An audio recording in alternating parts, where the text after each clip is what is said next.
I'm Mike Pompeo. I'm speaking to you from beautiful Jerusalem, looking out over the old city. I have a big job as Susan's husband and Nick's dad. Susan and Nick are more safe, and their freedom's more secure because President Trump has put his America First vision into action. It may not have made him popular in every foreign capital, but it's worked. President Trump understands what my great fellow Kansan President Eisenhower said. For all that we cherish and justly desire for ourselves or for our children, the securing of peace is the first requisite. Indeed, the primary constitutional function of the national government is ensuring that your family and mine are safe and enjoy the freedom to live, to work, to learn, and to worship as they choose. Delivering on this duty to keep us safe and our freedoms intact, this president has led bold initiatives in nearly every corner of the world.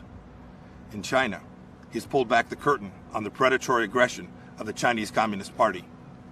The president has held China accountable for covering up the China virus and allowing it to spread death and economic destruction in America and around the world. And he will not rest until justice is done. He has ensured that the Chinese Communist Party spies posing as diplomats in America are jailed or sent back to China. And he has ended the ridiculously unfair trade arrangement with China that punched a hole in our economy. Those jobs are coming back home. In North Korea, the president lowered the temperature and against all odds got the North Korean leadership to the table.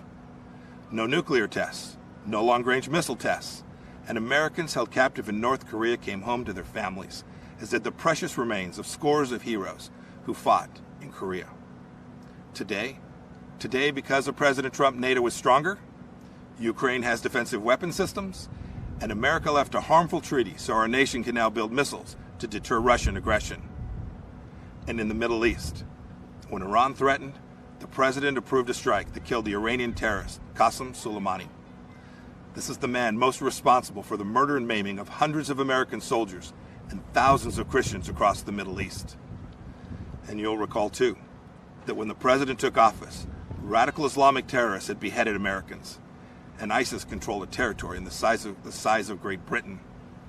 Today, because of the president's determination and leadership, the ISIS caliphate is wiped out. It's gone. Its evil leader, Abu Bakr al-Baghdadi, is dead. And our brave soldiers, they're on their way home. The president exited the U.S. from the disastrous nuclear deal with Iran and squeezed the Ayatollah, Hezbollah, and Hamas. The president, too, moved the U.S. Embassy to this very city of God, Jerusalem, the rightful capital of the Jewish homeland. And just 2 weeks ago, the president brokered a historic peace deal between Israel and the United Arab Emirates. This is a deal that our grandchildren will read about in their history books.